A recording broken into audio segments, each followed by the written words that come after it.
First question, we'll start with you, Justin, since you're closest to me. The 2020 Farm Bill is an opportunity to craft transformational federal farm policy. What is your organization doing to ensure cattle producers will benefit from provisions in the next Farm Bill?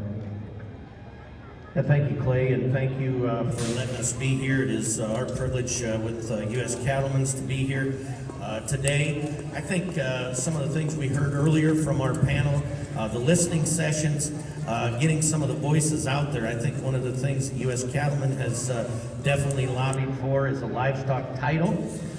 We would like to get that in there. USCA has also been really strong trying to get more provisions for risk management in there in the livestock sector.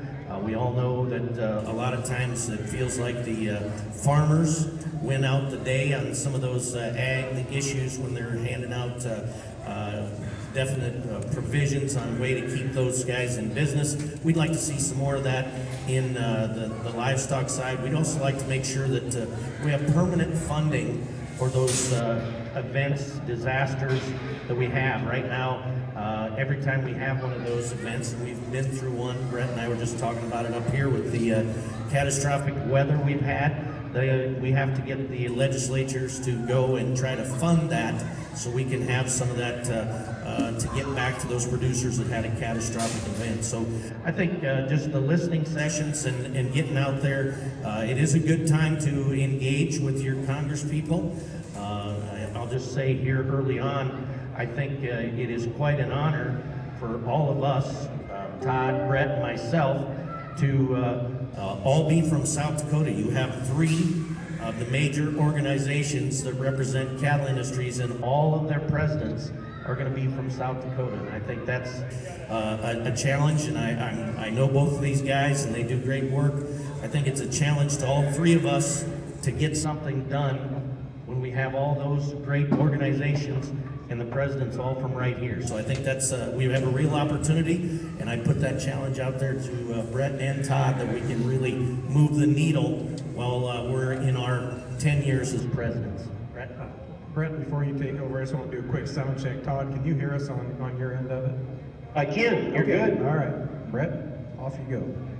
All right, super. Yeah, I want to echo Justin. I'm thankful for you folks here in the stands and thankful for the people that put this together, the sponsors that made it happen. It's really a unique opportunity for us to sit in front of you and defend our policy, and I think that this is the way forward. You know, unity might be a steep goal.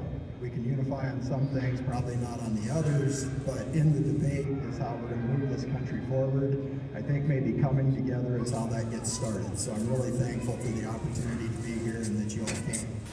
I guess as we move into Farm Bill talk, as we sit here, some of us are sped up and some of us aren't, and a lot of these issues will blow your head off because there's a lot. It's a lot to take in.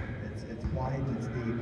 And I would just say the principle that drives me is that desire for a competitive market, because a competitive and transparent market, as we move away from that, that's where we get into more and more corrupted systems that get our cattle away from us for less than they're truly worth. So that's kind of my guidepost going forward in this. I did a little bit of research, and the first Farm Bill was passed in the 1920s in the Great Depression, and the first goal of the first Farm Bill was to establish fair prices for consumers and producers. Okay, how are we doing on that? The spread continues to grow between what the consumer pays and what the producer receives. The second goal of that original Farm Bill is to maintain an adequate food supply, and now we live in a world where we've seen empty shelves and we see a growing reliance on foreign food. And 30 seconds. The third one is to care for our resources. We're doing good with that. Everybody knows RCAP's priorities. We're going to get MCOOL passed. We're going to get Packers and Stockyards Act enforced. We're going to get a check off that works for the American people who pay for it, because the war on beef isn't going to fight itself. And we're going to put the U.S. back in USDA and require USDA to start using U.S. beef products in all the programs. Thank you. All right, Todd. Yeah, well, thank you. And first I got to let you know I'm coming from New Orleans, so I wish I was back home in the Black Hills and enjoying the freezing cold temperatures. No, not really. The temperature's pretty nice down here. But, you know, to jump right into this issue, where I got to start with on the Farm Bill, you know, the last Farm Bill, we were able to get a vaccine bank established, and NCBA pulled that war by itself, and that was established in the Farm Bill, and we're trying to do that again. You know, a foot and mouth vaccine bank is critical. All we have to do is look at our poultry counterparts and our pork partners, and look at what they're going through. I mean, we have the potential for having the livestock industry devastated on 3 fronts. And we don't want to be part of that as the beef industry. And getting a animal vaccine bank fully funded is critical. Then, you know, I'm going to go to EQIP and CSP. Those programs, voluntary programs, those are awesome programs for our producers. We've got to get adequate funding for those. And then I think kind of the bright shining star that's come about in the beef industry is the livestock risk protection program. You know, I'll equate it back to our corn and soybean partners. They've always had the ability to have a floor with things. And now we're finally got a product that is enabling us to compete. And, you know, that's available for a producer with 1 cow or a producer with 2,000 cows. So getting that funded and getting it adequately subsidized for America's beef producers is critical. Thank you. Next question. We'll start with you, Brad, on this one. Right out of the gate, this Congress, a group of lawmakers reintroduced the American Beef Labeling Act, which would reinstate mandatory country of origin labeling. Can you please tell us your organization's position on MCOOL and why? You bet. We've been unwavering on MCOOL. The existence of the American Beef Labeling Act shows everybody in this country what can happen when you start at the top of the list and you work your way down.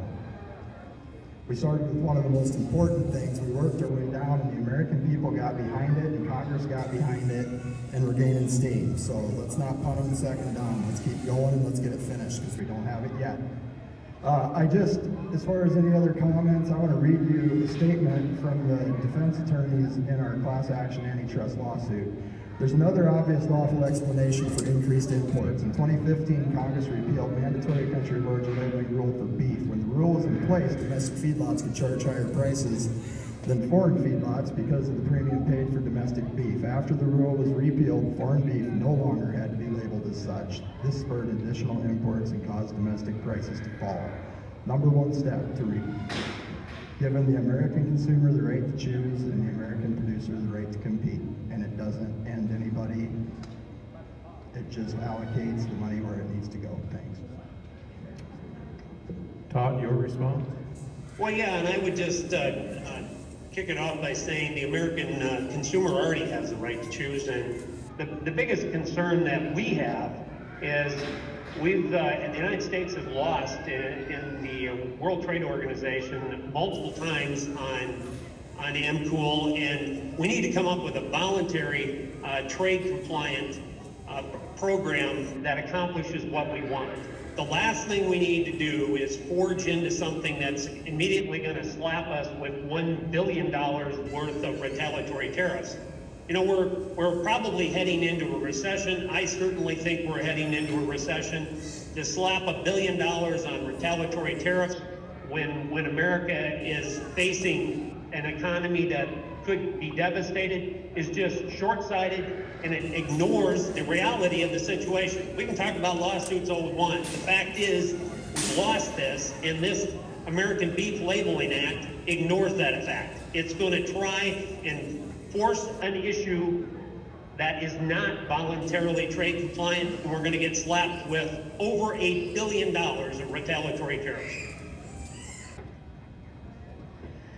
Yeah, U.S. Cattlemen's Association, we do support the American Beef Labeling Act. We also understand that we have to have a WTO compliant MCOOL, and that's what the Act tries to make happen. There's no doubt that we need to know what we are eating. I don't think there's any question in that. And we should have the right to know that. And whether it be voluntary or how it gets done, we do have to get around the WTO rule because it is too much in retaliatory to just say we're going to put it in place. I think there are ways to get that done. I think Senator Rounds has worked really hard on this. One of the things that I think we could do immediately, and there's a loophole that allows for beef to come in from Brazil or anywhere else and be repackaged in the United States, and they can slap a product of the USA label on it. That should be stopped immediately. That should be something that all three of us should agree upon, and we should make our Congress people put a stop to that. That's ridiculous. There's no way we should be misleading the American people with a ridiculous loophole like that. We have bigger challenges when it comes to M-Cool and getting all of it labeled, but I think there are parts of this, when you talk about unity, and that's what we're up here to do, and Rep and I promise not to throw any punches back and forth. It's what he said anyway. That's what we need to do. We've got to find ways to get this done. But I think there's places we can work on this, and I think we can find some common ground. And there is some steam in Congress to get something done. Troy, can I just respond briefly on that? Yeah, you were short about 10 seconds on that last one, so yes, I would allow that. I would just say that the American Beef Labeling Act is not going to result in avoiding retaliatory tariffs the way it's written. It allows for a time period and then it automatically goes to implementation. That's a concern for all beef producers. We can't take a hit economically. Next question, your lead on this one. How is your organization supporting our industry's independent processors? Well, we've been the lead in this. We've succeeded in getting over $1 billion of funding for processing plants. You know, I think the three of us would all agree that one of the biggest problems we have is a lack of shackle space. You know, we went in with high cattle numbers and a lack of shackle space, and it put the feeder, which I certainly am one of those, in a bind. I mean, we were in a situation where we were at their beck and call in terms of when those cattle got processed. Now, that has all changed, and unfortunately it took a drought to do it, but the numbers have changed in our favor. And finally, the cow-calf guys and the feeders are going to get a fair shake in this thing. And I think we've got a couple of really good years ahead of us. And part of that process is we're seeing new processing facilities built all across the country. That is going to put us back in the driver's seat. You wrapped up, Justin? At U.S. Cattlemen's, we definitely stand behind the independent processors. We have a standalone committee that works on independent processing. We've developed a directory of independent processors where consumers and processors can go so they can work together. I think that's a part of the problem, and I think this administration has thrown a lot of money at trying to get some of that shackle space that he talked about, and I do believe we need that. I think one of the big concerns we have, and I'm leaning away from the independent processors a little here, is as some of these bigger plants come online, we have to make sure they're viable. We're going into a very tough time in the packing industry, just as a cyclical talk, and they have to be viable. If we build these brand new, big, shiny, pretty plants, and in less than 5 years, the big four packers own them for less than 50 cents on the dollar, we went backwards. So I think it's good that we've invested in trying to get some more processing and shackle space, but we also have to make sure they're viable. And we know from history that it's very difficult for the first owner in any of these packing houses to make money. I think so we have to make sure we can keep them propped up. And we definitely would love to see it out here. We've seen quite a few independent processors, even locally here in South Dakota, get propped up and are making a difference. So. Yeah, RCAF supports independent processors too. In the heat of the pandemic, we launched USAbeef.org, which was a listing of cattle producers who would be willing to sell meat privately to individuals. We've also supported the Prime Act, new markets for state and Inspected Meat and Poultry Act and the Feed America by Incentivizing Rural Meatpacking Act. In my opening, I said that pretty much everything that drives me revolves around a transparent, competitive market, and I think that that speaks to what Justin talks about, keeping these plants viable going forward. In desperate times, we do desperate things, and reallocating taxpayer funds to build these independent meat processors, asking that taxpayer that got left without beef, that's paid for inflated beef, then to chip in again, is evading the ultimate problem. We support it, but we have to fix the ultimate problem. Thank you. Okay, Justin, we're going back to you for the next question. The USDA has recently opened a comment period on the mandatory RFID rulemaking. How does your organization plan on responding? Thanks, Clay. And this is, again, as they talked about it in the panel ahead of us, not new news. At USCA, we do not support mandatory RFID. I think as we talk about this, and this has been a long-standing issue, and it's probably never going to go away, there's a couple things that we have to make sure we do. You have to be able to work at the speed of commerce. And some of the rules that they put in place does not allow the speed of commerce to happen. I've always been an advocate for that we bangs all our heifers. We put a metal clip in their ear. This happens all across the country. If we want to get up to date and do it the way that the speed of commerce works, change that metal clip to a high frequency tag and be done with it. That's how we're going to ID the herd. And you can, in 10 years, the whole herd is ID'd, which it already is because we put that bangs tag in their ear. We don't change anything. We make sure that all of those can be identified. We do need to be able to trace disease. There's no question. We don't need the government being invasive and knowing exactly what we have and where they are. And I think there's problems with the rule that they put in place about who holds the data behind that. I think here in South Dakota, we feel pretty strongly, our animal industry board's strong. We think it could be held in those areas. That's not addressed in their rulemaking. So I think there's things that gotta happen.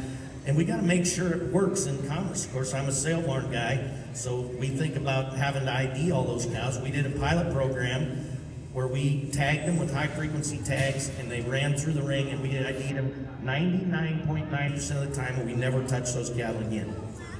So I think we're not in favor, obviously, of all and going back and having to tag that 7-year-old bull, and some of the things they want to do there is just ridiculous.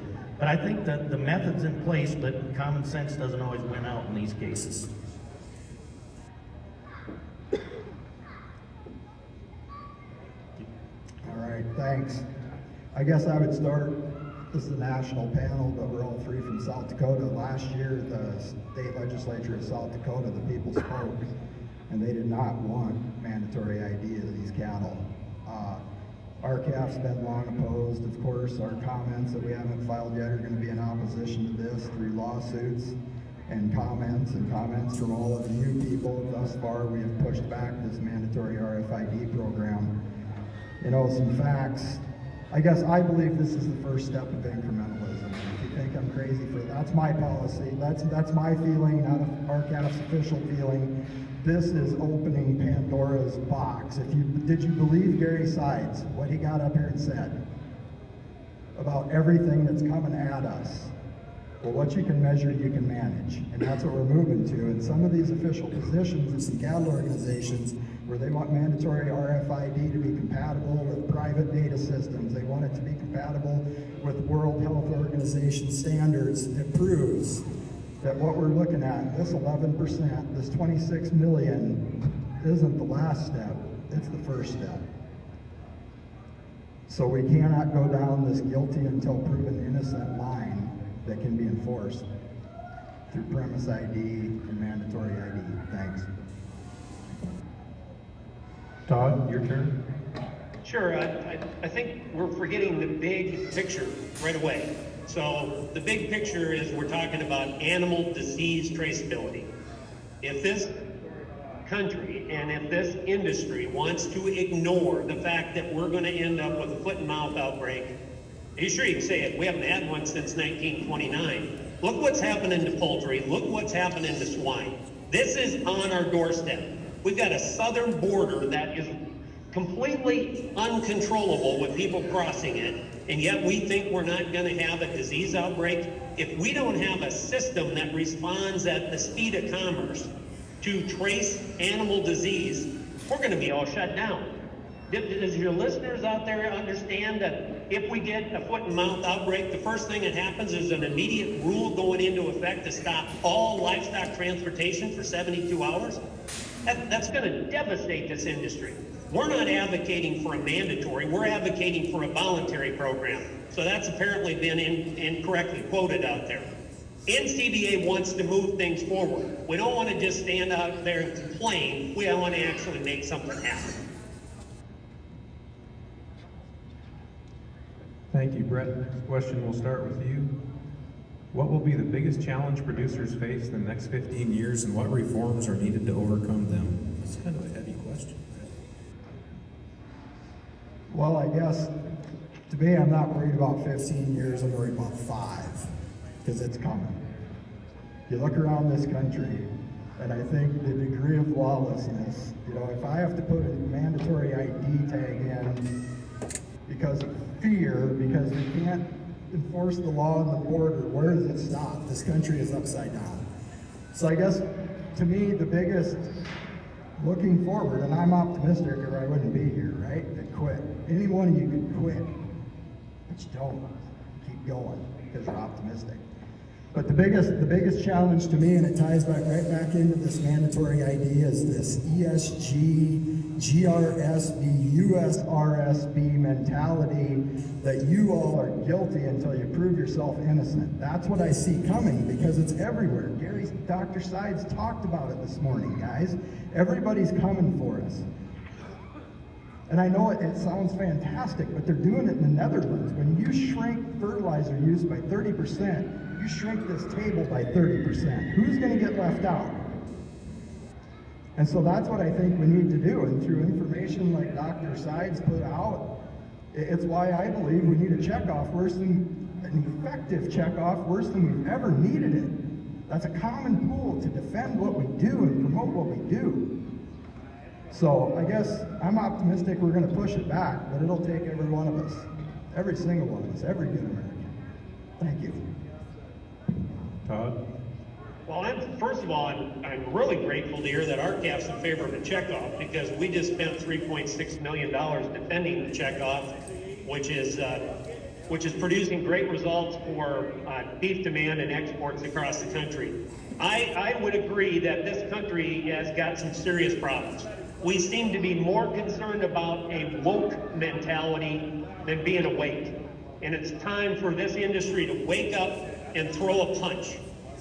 We're ready to throw that punch. We have been the ones in there fighting. We're the ones that are fighting the WOTUS lawsuit. We're the ones that are fighting the Endangered Species Act. I'm just waiting for this industry to unite, get behind these issues, and quit talking about the side issues, and get back and get that mentality of a woke mentality out of the world, and get back to where the real people are making the real decisions. And I welcome my two partners on this stage to join to fight back for the American beef producer. Justin? Yeah, thank you. I think it is a heavy question. I think when I think about the challenges of the next 15 years, it's right over there. How do we get that generation back into ag? And how do we make sure it's viable for them? I think about things like competition. I agree 100% with Brett said. We need competition in these markets. That's the only thing. That's the only part of it that holds it up is competition. When we lose that competition, we don't have it. I've said it a million times. The most important bidder in any auction that we do is not the guy who got them. It's the second bidder. And we got to make sure that we have that. And we don't in our fat cattle industry today. I think the consolidation that we've seen in the meatpacking industry is definitely going to be challenges that we have to work on going forward. It is tough to agree, as all three of us up here can say, but less than 2% of the people are in production agriculture. And of that 2%, you have three organizations up here that very often don't totally agree. We've got to find the places we do in the next 15 years, and I agree with Todd, and we've got to forge our way forward, because if we don't, the other 98% of the people are going to run us over. And I think that's one of the things that we're not very good at sometimes, about reaching across the aisle and saying, yes, WOTUS, we all agree on, so let's get something done. Let's not let them tell us where a mud puddle can be and can't be. It's ridiculous. And I think on those issues, we've got to work together. I think we can do that. I think the gentleman here before you, all being from this state, as I said earlier, is a huge factor. And I think we have an opportunity to really do something special if we can find ways to move forward. Thank you, Justin. Next question starts with you, Todd. What opportunity does your organization see on the horizon for producers in the next 5 to 10 years? And what are you doing to position your members to capitalize on them? Well, I got to tell you that as I travel across the country, I see great optimism. From where we were 3-4 years ago, there's a sentiment of optimism and belief in the future of our industry that hasn't been there. You know, finally we're starting to see some money come back into the cow-calf sector. We've got some leverage on these packers. We're picking up, and yeah, you can say that that's a function of the drought, but you know, the cow herd cycles every 6 to 7 years.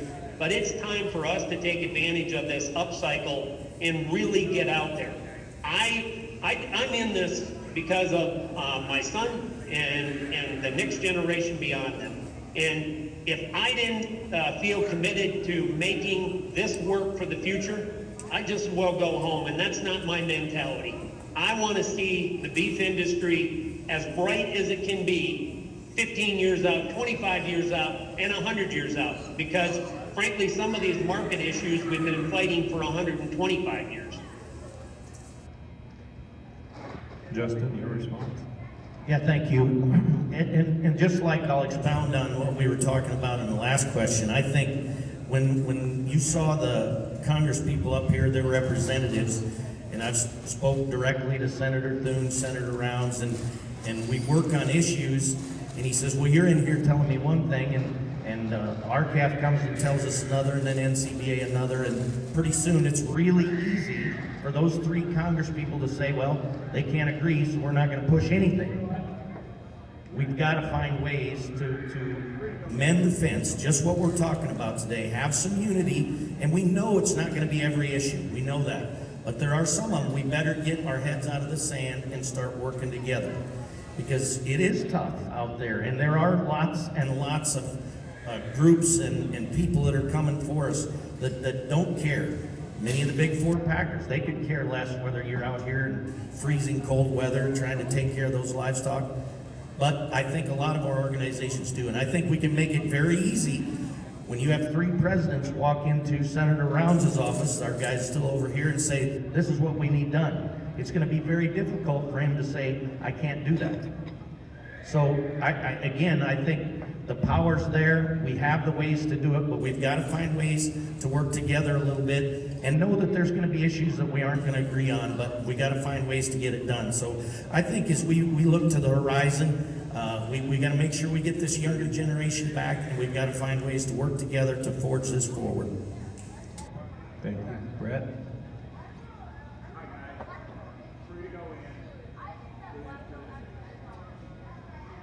Yeah, I would agree. I mean, if I wasn't wildly optimistic about the beef industry, I wouldn't be in the beef industry.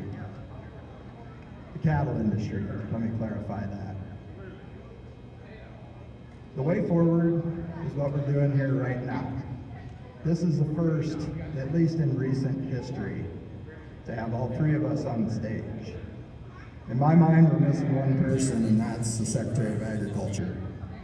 And I believe that that's the way forward, because I don't think America became what it is by 3 cattle organizations walking into a senator's office and handing them a winning bill. I think that no 2 of you do everything the same. out in your operations. It's our diversity that makes it strong. And we might not agree, but we cared enough to come here. What ties us together is hope for future generations, heck, hope for us, right?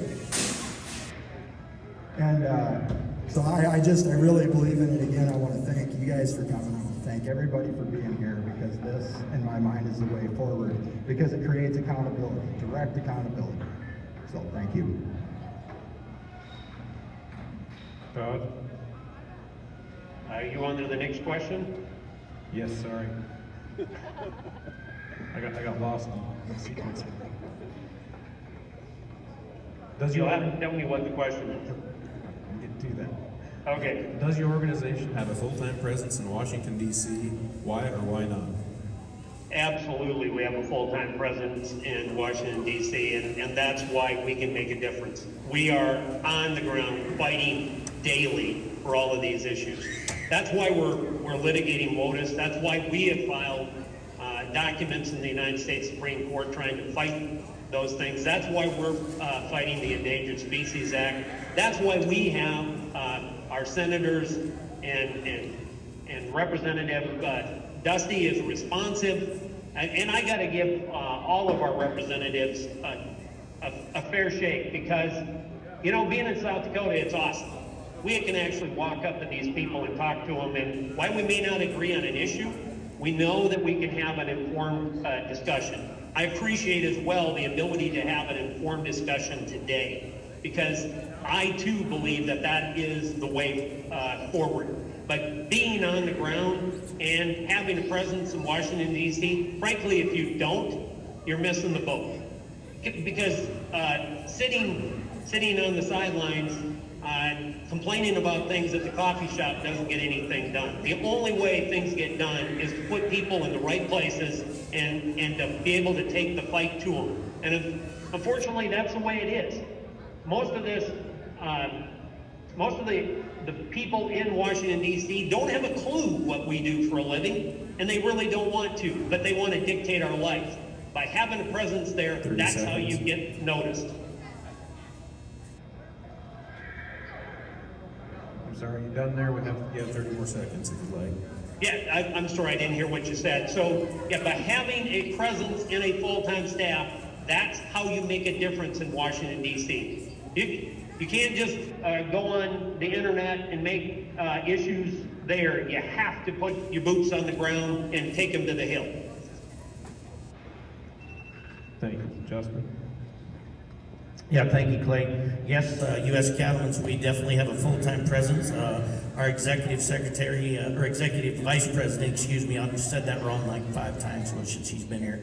We're glad to have her here. She's a full-time presence, Leah Biondo, in D.C. And I too agree that you have to have your ear to the ground, and you have to build relationships in Washington if you want to make change. And that's what we like to do at U.S. Cattlemen's. We like to get our hands dirty and be solution-based and try to get something done in Congress with the people that are elected to work for us. We want them to work for us. And the way to do that is to build relationships, make sure that we can come to them with solution-based ideas, not just telling them what's wrong. And sometimes you have to do that. I'm not disagreeing, but also, I've always believed that if you're going to be the one telling them what's wrong, you better be the one that's ready to build a solution. And that's what we really strive to do at U.S. Cattlemen's, is build solutions, build coalitions, and move and drive the needle forward. So for that reason, I also agree that having a full-time staff there is essential to making sure that you can have your ear to the ground and find out when these things are moving and when we can have an opportunity to do things, and that's by having somebody there full-time. Brett? You bet. Our CAF does have a full-time staff in Washington, D.C., and so do you. You got 2 senators and a House of Representative member that represent you. I guess that's why I put so much emphasis on a meeting like this, is because our CAF exists wholly on your goodwill, your donations, and your memberships. And if we're going to get anything done, it relies almost entirely on your activism. Now, COVID did help us out in one respect. It kind of opened the doors to Washington in a different way. We can meet with these Senate offices and USDA officials on a removed face-to-face basis. But to be honest with you, we don't have the funding to have an office in DC. But honestly, I think that the totally volunteer nature in the existence of RCAF is what keeps us focused on the problems that we think that you want solved. And I think that that's unique. I guess it's different, but it's unique. So we are hosting meetings like on the MCOOL bill. We're hosting non-organizational, non-denominational meetings with these senators, trying to find more co-sponsors to get MCOOL through. We're leaving the logos at the door and just trying to work forward with people. So that's how we counterbalance not paying rent on an office in Washington, D.C. Thank you. Okay, Justin, you'll lead the next response. Young producers play a key role in ensuring that farms and ranches thrive in the future. How do you identify potential future leaders, and what is your organization doing to develop them to lead? I think that's a great question, and we've touched on it here earlier. At US Cattlemen, we have a young producers chapter. We try to get involved at the FFA 4-H levels and get those kids involved. And I think in today's society, make them be our next generation of leaders. We need to find that next generation of leaders, and we're going to have to mentor them to get them to that place. So I think any of us up here would have to say that getting that next generation involved is huge. Myself, my whole family's involved in our operation. One of my daughters is here, my son's here. They're all involved in our operation, and they have to be because I leave a lot. So we definitely need them to take care of things at home, and it is a great honor to serve U.S. Cattlemen and try to bring these young producers along, and hopefully we can do that in a way where we're building them a career and something that's not just a lifestyle just to do it because Grandpa did it and Dad did it and we skated by, but I hope we can turn this into profitability and make it a real life-changing thing for them so they can do the things they love and still be profitable doing it. And that's been lost upon us for a lot. We hear we're the next year people, all the cattle people, it's going to be better next year. How many times have we talked about that? And it is once in a while, about every 15 years.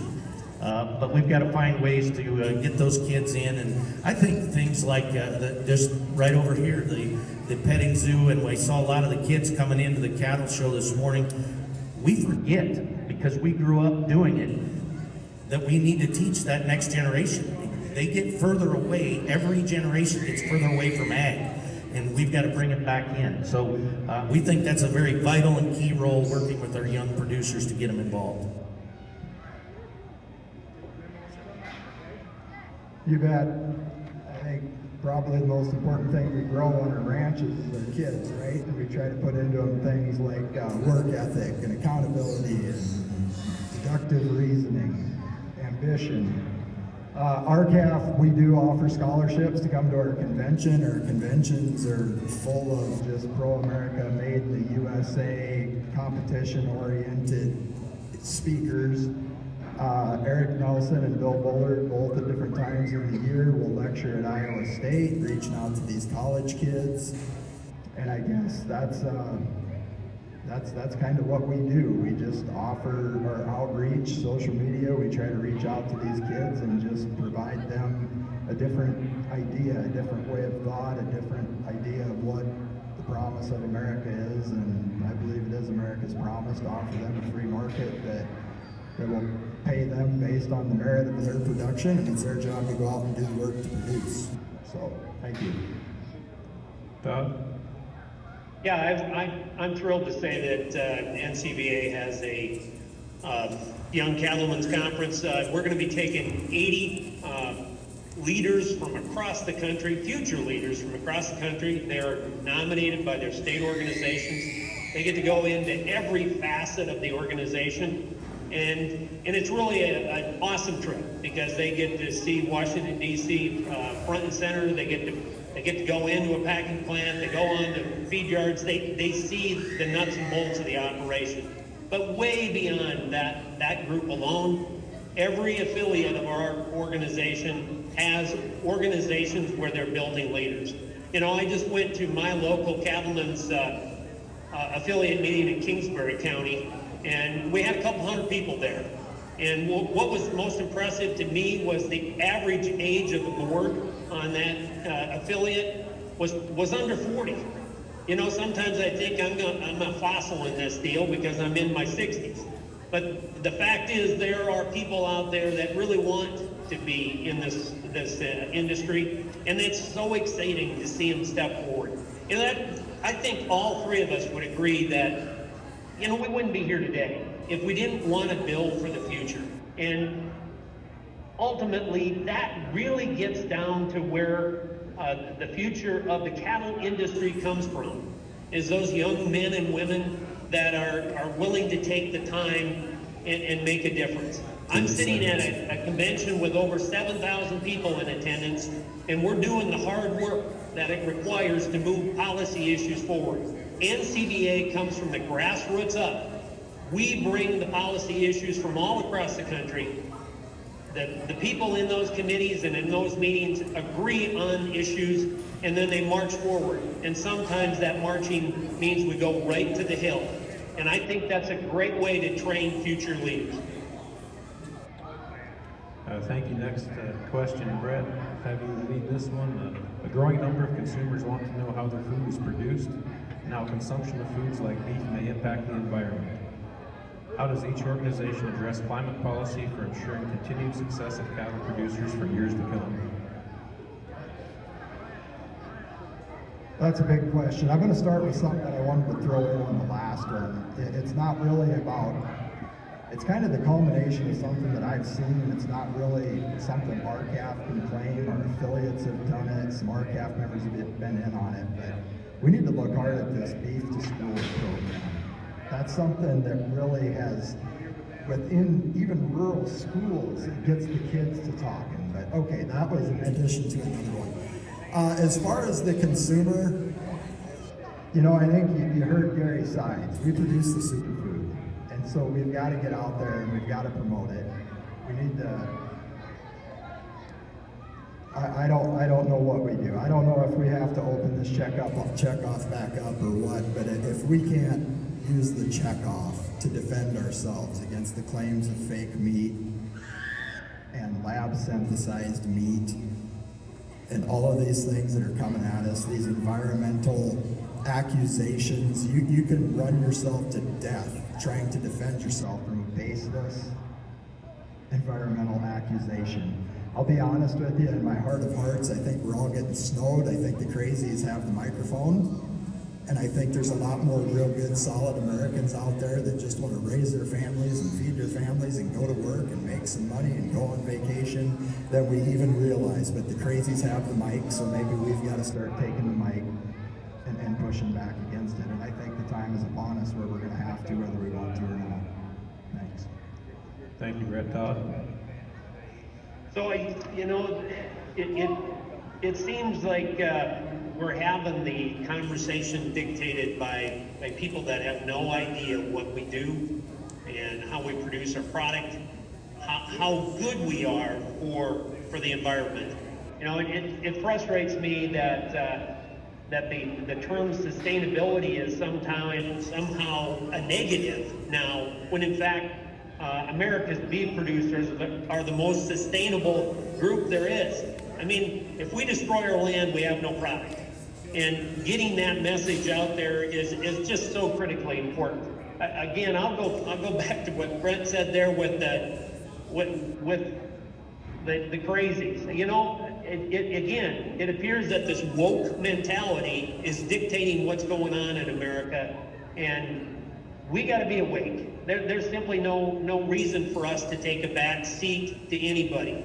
America's cattle production is the best in the world, and it's going to stay that way if we all get in it and fight. And no, we may not agree on every issue, but fighting is not a negative, it's a positive. And we have a great message out there. You know, I'm wearing a white hat today rather than a black hat because we are the sustainable engine that runs the economy, the ag economy in the United States. And let's keep going forward with the positive message about sustainability. We're the answer, folks. We're not the problem. Thank you, Todd. Justin? Yeah, I think, again, a place where the three of us before you can agree on a lot of things. I think the environmentalists are us, the stewards of the land. We're the true environmentalists here. I think we support, and I think ag a lot of time gets painted in a bad light, that we don't support environment-friendly things. Well, I'd love, an electric car would be fine if we knew how we could hook it up to a semi and haul the cattle to town to sell them. We don't have those. The industry and some of those things that they want to push upon us is not there. We can't do the things we have to do. Rolling blackouts you see in some of these places that have pushed these issues too far before it's ready. It's not saying that we shouldn't use wind or we shouldn't use solar. It's saying, let's not put the cart in front of the horse. Let's make sure we can do it and make sure we can produce it at a rate that works for everybody. Again, I think a great place for our organizations to work together is because we believe in it. We believe in what we do. I think every one of the producers that we work for has pride in not only their product, but their land and their people. And I think that's the true environmentalist here. So again, I think along with the theme here, that's a great place for our organizations to work together. Thank you, Justin. You guys have slipped through this pretty quickly. Thank you for that. I'm gonna allow each of you 2 minutes to give some wrap-up thoughts. We'll start with you, Todd, if that's all right. Absolutely. Again, appreciate the opportunity. I'm sorry I wasn't able to be in Black Hills, but would have loved to have been at the stock show. But this appears to be put right on top of our convention, and thus, as the newly elected president down here in 2 days, I thought it was pretty important I show up for the meeting. So I just want to echo what I said before, the optimism in the country. We don't need to be pessimists. We have the upper hand on things, and I think we can deal a better hand for ourselves by taking it to the Hill. Really, a presence in Washington and fighting for the American producer, that's what NCBA is all about. We don't just talk a game, we fight a game. And sitting on the sidelines and complaining all the time doesn't get anything accomplished. What gets things accomplished is real people with real passion, uniting behind a mission and making America's beef industry and the cattle that make it up the best in the world. And I am immensely proud of America's cattle industry and all the producers that are out there. We're the shining star on this earth, and don't take a back seat to anybody, because you're the best there is. I appreciate the opportunity. Thanks. Thank you, Todd. Appreciate your thoughts. Justin? Yeah, thank you. And again, it has been my pleasure to be here, and thank everybody who's worked to put this panel together. I hope it's not the last one that we sit on together. I hope we can find ways. We met in Phoenix. We did make some strides with all the national organizations. I think we can continue to do that. I think one of the most important things that we can do as presidents of our organization is take our organizational hat off and be cattlemen first when we make these discussions. And I think that's how we're going to make sure we get things done. We need to leave some of the politics and some of the things of the past in the past. And we need to forge forward with the issues that are in front of us. And we need to forge forward and make things happen for our industry and for our generations to come. I too have a little trouble with the word sustainable, because you can't be sustainable if you're not profitable. Ask my banker. You have to do that. And so when we talk about these things, I think we have to find ways to forge forward together. We're less than 1%. I know our voices are never always going to be the same, but we've got to find ways to do it.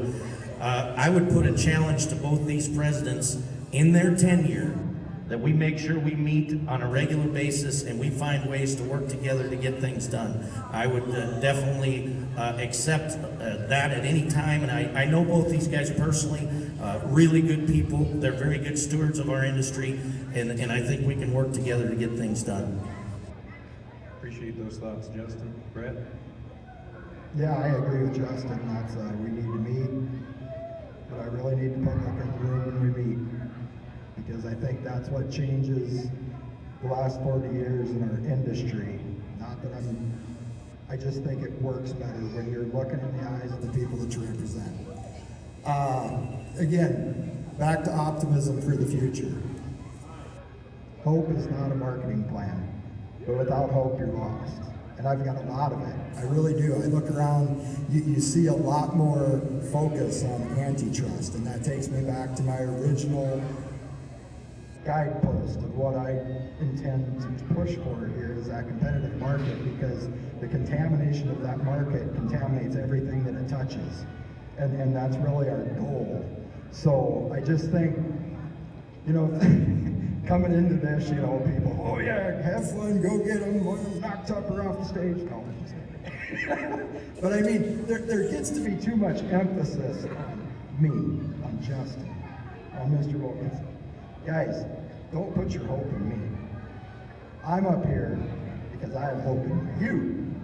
Because to really change this country, really turn it back, it's going to take you and all of us together just returning to those fundamental principles that made this country great. And the reason you're so important, even though you didn't ask for the job, it's because you have work ethic. You love thy neighbor. You might want to choke him, but you probably love him too. I mean, neighbors are like family. You have that ingrained. Victor Davis Hanson speaks to it so eloquently about the influence that agrarian society had on the formation of this nation. So that's what we've got to do, is we've got to show them. So I just appreciate everybody coming together, the people that worked hard to put this panel together, and appreciate the chance to be here in front of you. Thank you. Thank you, Brett, and thank all of you. Justin said it when we started, and I was remiss in not mentioning that it's a huge deal for state of South Dakota to have you three gentlemen representing us in your respective organizations, and I thank you for taking the time with us today, for addressing some concerns that aren't always easy to talk about. I appreciate your input very much. Thank you. Thank you.